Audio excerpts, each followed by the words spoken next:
મને સાફ કરી દી ગયો ઝેરી સાપ. આયરા સાપ પકડવા વાળા ગોવર્ધન કાકા કોમેન્ટ કરો તો. આ બેનને સાફ કરી દી ગયો છે, કયા ગામના છે?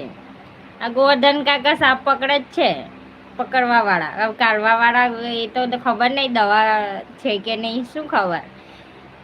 દવાખાને ગયા કે નહીં તમે?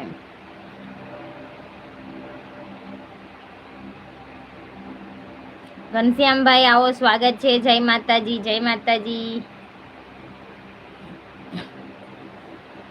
ભાઈ નવા હોય ચેનલને સબસ્ક્રાઈબ કરજો, લાઈક ને લાઈક કરતા રહેજો.